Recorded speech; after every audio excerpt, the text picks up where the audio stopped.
Brilliant. Okay. Awesome. So thanks ever so much, Kate, for starting us off by setting the scene for agriculture. And I hope that what I can do is talk a little bit about the words that Kate used, which is agroecology, which in my mind represents the systems change that we need to see in Scottish agriculture. So I want to talk a little bit going from that big picture stuff that Kate was talking about, this smaller scale, what are we doing on our farm? How do we see our farm as an ecosystem, and how are we using that to nourish our local community? So I run with my husband Grampian Graziers. We're based just outside Huntly in Aberdeenshire. And if you're interested in hearing more about what we do, you can find me on Twitter at @howmill, and you'll be able to follow along with the goings on of the wee mob. Just a little bit of background to say that I work for Pasture for Life as research, sort of head of research. I'm also doing a PhD at the moment in agroecological transitions, but I also have links with the Nature Friendly Farming Network, where I sit on the Scotland steering group. I'm a Soil Association farmer ambassador and sit on their farmer and grower board, and I also sit on the board of Nature Scot. So I'm really get to spend quite a lot of time talking to lots of different people about farming systems right across the UK. And I just want to initially kind of explain what agroecology is, because one, it can be quite a difficult word to pronounce, but I think it's useful to understand what it is as a term. And you might hear the word regenerative agriculture sort of bandied around, but that generally talks only about the farm system, what goes on kind of up to the farm gate. Whereas agroecology, although it represents sustainable farming that works with nature, it actually can be defined as the ecology of the entire food system. So from the farm or pre-farm, right through to farm processes, and then further along the food supply chain. It can also be considered a science, so something that can be researched and explored, a movement, so a political element, and a practice, so the stuff that we actually do. And it helps us on farm to apply ecological concepts and principles in farming. So we think a lot about natural processes and how we can engage with something called biomimicry, which is basically where we try and mimic everything that goes on in nature on our farms. And it relates to food, farming and land, very much around processes, people and governance. So it sits in this socio-ecological and socio-technical domains. And it really does promote the idea of diversity of plants, of animals, and of thought. So it's a huge area to look at, and I'm going to squish it into, well, less than 20 minutes that I've got now, and try and show you what that looks like on our farm. So as I said, we're based just outside Huntly. We own 18 acres, but we have just under 500 that are under our management, which has significantly increased just this year. We've just taken on some more ground. All of it is classed as LFA, which means less favoured, a term that I despise, but that is very much kind of upland marginal grazing. It's a mix of all different types of grazing, and you can see our home meadow here in this photo. We have Shetland and Galloway cattle, and they all live outside 365 days a year.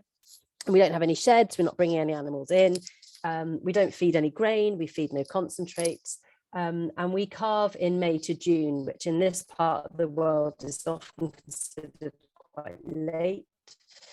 We sell our beef direct to our local customers who are all primarily in Aberdeenshire, some in Murray, and we do have a couple of deliveries that we do in Edinburgh. We used to sell nationwide, but it's really important to us to focus on our local community. Our business makes a profit, but not currently a living. We've just scaled up now to the point where we should be able to make the equivalent of one full-time person's salary, but scale is that limiting factor. But we are profitable, and we exist entirely outside of subsidy. So we don't receive any subsidy payments from Scottish Government at all. And we use something called holistic management, which helps us to determine the direction we want to go in, and it allows us to set a context for the way that we want to farm. And our statement of purpose within this is to encourage abundance and diversity to nourish people. So we want abundant, healthy and plentiful plants and animals. We want that diversity that I've already mentioned, both in terms of our animals and also our thinking. And we want to nourish our community, both with our highly nutritious beef, but also through experiences and knowledge sharing, and being part of that kind of broader research community as well. So these things are what kind of set the direction for what we do, and every decision that we make comes back to, does it move us towards this statement of purpose and where we want to be? We believe that agroecology will help us to deliver landscapes of the future, and these landscapes need to be integrated, diverse, abundant. They need to have closed nutrient loops, so that idea of kind of circular economy.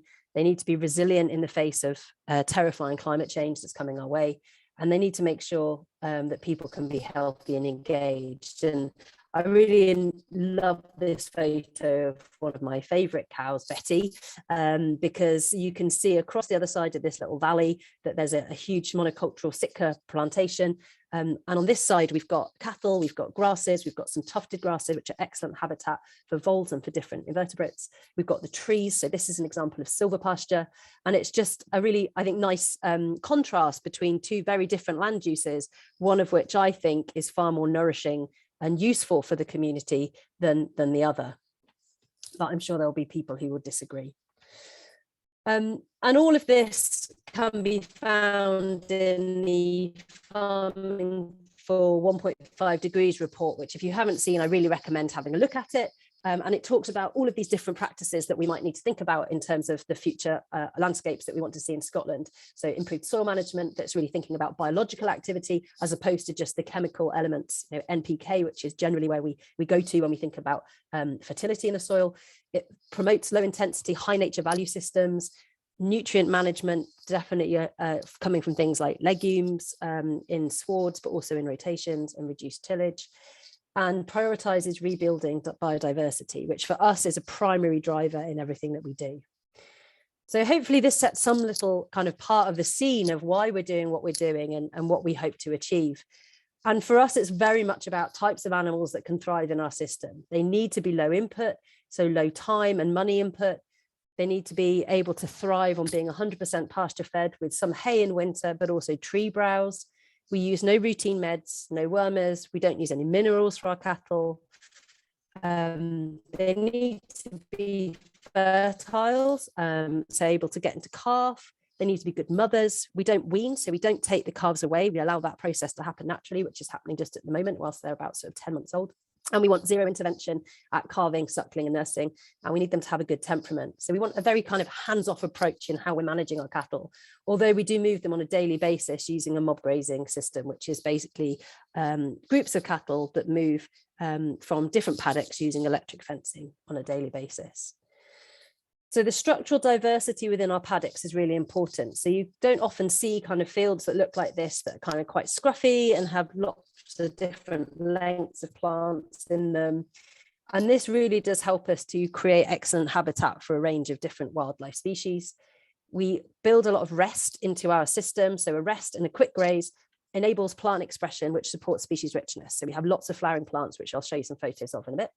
As I said, we move on animals daily. So we take a big field and we split it up with electric fence. And every day the animals get to move onto a new fresh bite of grass, which means that they get new grass, clean grass every single time that they move. And it also means that for the rest of the time, the entirety of all of the other land that we're managing has no animals on it. And it's able to rest and it is able to provide habitat and a home for different wildlife. And we just love this kind of way of farming. So I have said, one of the reasons that we're doing this is it gives that constant monitoring opportunity. It reduces the risk of overgrazing and overpoaching, which is often a concern. It helps us to optimize grass utilization. So from an efficiency and a productivity point of view, it's really helpful. And we do just really, really love this approach. So I just want to sort of show you some photos of what farming looks like and what this looks like to us. And there's a whole range of photos here. The eagle-eyed amongst you will notice that some of them aren't necessarily of Huntly. They are of some other farmland that we took on up in the Highlands. So those top two photos, you actually got Ben Wivis in the background. But you can see these types of pastures that we're grazing. And what's really interesting for us, winter can look like any of the photos along the top. So all of those were taken in sort of autumn or winter time, or it can look like the photos along the bottom. So last year we had 75 days of snow on the ground on our farm, which made managing the cattle and feeding them particularly tricky. So we have to be able to be prepared for any sort of climatic changes that happen and these more inconsistent weather events that we're experiencing, which does make management more tricky. But by simplifying things down and having as few inputs as possible, that does mean that we're better able to manage this system. In the summer, though, it's a very different picture. And you can see from the photographs here how tall we like to graze our grass. So particularly that bottom left photo, I mean, Shetlands aren't massive cattle, but some of the cocksfoot grass that we have here does get over 5 foot. And again, this structural diversity just represents a proxy for the sort of species diversity that we're able to get out of our swards. Excuse me. So again, you know, this idea of species richness, high nature value is really key to everything that we're doing. Keeping the cattle moving and grazing these different diverse pastures also has significant impact on the beef quality. And there is research that does demonstrate that beef that is produced, and lamb, or in fact dairy as well, any animal products that are produced from highly diverse species diverse pastures will have better health properties for humans. And you can see here the sort of edge effect that we get in our grazing management. So in the middle of summer, when we've got those really tall covers, really tall grasses, this edge effect where we've had the cattle, they've kind of trampled and grazed some of the area, and then the next bit over is still long. We see these as really important kind of honeypots for different species. So we'll often see different birds that really enjoy being around these edge areas, because it creates perfect hunting ground for them, for different insects, and also perfect hunting ground for things like voles to beasts of prey. I'm hoping my connection's okay. It's saying it's struggling a little bit. Silver pasture, so the integration of livestock into wooded areas, as I've already mentioned, is really important to us. And this means that our cattle are able to take shelter and shade throughout the year, but it also has nutritional benefits as well to the cattle, and means that we can knock out some of these kind of mineral supplements that are often prescribed to give to cattle. And you can see in the top photograph that, you know, even the calves enjoy being in the woods. And it's a lovely thing to see. And I just like showing some of these pictures because they really do demonstrate the kind of approach that we're able to take. So the top left was last spring. We were grazing in some old birch wood, ancient wood here.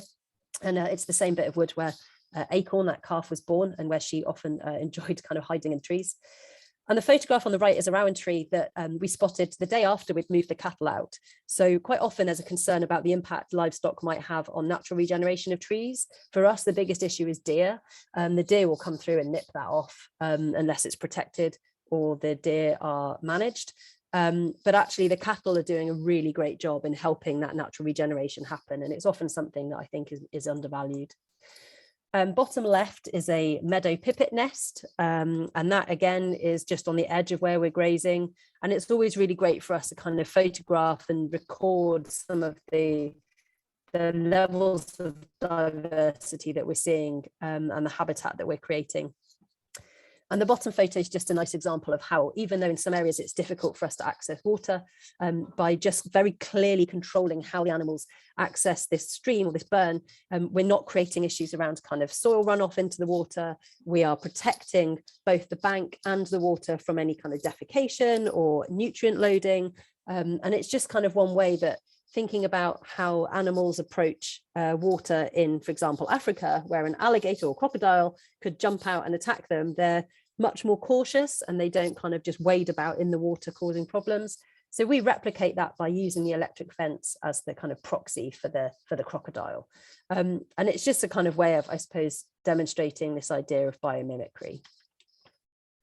And finally, I just want to cover some of the kind of amazing plant species and different insects that we've been able to see. Seeing ragged robin coming up in fields that no one knew ragged robin was there because they've previously been overgrazed was just a really magical thing. So that's the plant in the middle at the bottom, that pink kind of flower. And just seeing orchids as well coming up all over the place. I don't have any good photos of orchids here actually. But yeah, we're seeing orchids appearing in fields where we've not seen orchids before. And things like yellow rattle, so the plant on the right at the bottom, again appearing in places that it hasn't been seen before, just with this slightly different grazing management approach and really managing for biodiversity, which not only is key in terms of addressing biodiversity loss targets in Scotland, but without this diversity, we cannot eat, we cannot produce food, we cannot have a sustainable agricultural system unless we have all of this. Nature is not a luxury, it's absolutely a necessity. And we're really passionate about how our cattle can be used and can help us to achieve that. I probably should have put a content warning on this with the amount of cow pats that are there, but you can see the top photo that there's some dung beetles, and you can see at the bottom there's obviously all the holes from the different insects and dung beetles that have been in the pats. And again, by not using wormers, by not using those meds, we're keeping the dung beetle populations healthy and happy, by providing them with this food source and habitat, by making sure that we're keeping those kind of anthelmintic meds out of the ecosystem. And yeah, I guess this is kind of quite often, I use this slide to demonstrate what other farmers quite often would question or challenge. Bottom left, a nice line of dockens, that's the before, and the photo on the right is after. That's 1 day of grazing, so just managing the cattle impact so that we're not worried about these plants. They're not weeds, they just actually represent a diversity of plants in the system. And they are a great home for the green dockleaf beetle, which is a beautiful insect, which you can see in that middle photo. Top right, we use bale grazing as a outwintering tool, and this means that we roll hay out, which helps us to keep all the cattle fed, but it also means that we're going to be adding organic matter back into that soil, and also adding seed into the soil. So rather than having to reseed with lots of fossil fuels being burned to kind of get that seed into the ground, we're able to use the cattle to do that for us. And the bottom right is about as bad as the poaching gets in our farm. This was one particularly wet corner after we'd had horrendous storms. This was up in the Highland farm that we were on, but the cattle then were off it, and it's almost completely recovered now. So yeah, it just sort of demonstrates that it doesn't always go to plan, but because we build that rest in, we're able to kind of allow the ground to recover. Just some gratuitous photos of calves, because they're brilliant. Oh, there is an orchid photo, so you do get one. And I think you'll see from the bottom photos of cows eating the trees that it's just a really natural, very beautiful kind of way of animals able to access trees, and being able to browse in that way. You suddenly realize that's where cows should just be. It suddenly makes sense when you see them browsing in the woodland. And I've just got kind of finally some asks. So I can see that there's a few questions in the chat, so maybe we'll come to those a bit later, but I guess there's some things that I'd really like to ask of the audience today. So the first thing is to consider your food choices. And I would definitely say explore options like pasture for life or organic certification. Cooking and eating really they are political acts. So I would encourage all of you to use your power as consumers to reflect your values every time you're spending money at the till. I'd recommend joining the Nature Friendly Farming Network. It's free, and members of the public can join. You don't have to be a farmer. Obviously, a bit of a plug for us. If you're interested in buying 100% pasture and tree-fed beef and you're in Aberdeenshire, then do visit our website. It's at the bottom. Or we're always keen to invite people to come and have a look at the cows and to come and talk to us and learn about what we're doing. And I'd also really recommend joining a croft tour at Limbrick Croft. They hold them monthly, and Lynn and Sandra do a great job farming in a very similar way to us, although they have a more diversified portfolio of outputs. But if you're interested in seeing how other farms are doing this, then I'd really recommend going to see them. And they have a book out at the moment, so I would highly recommend getting a copy of that. And I think that's me. Thanks ever so much.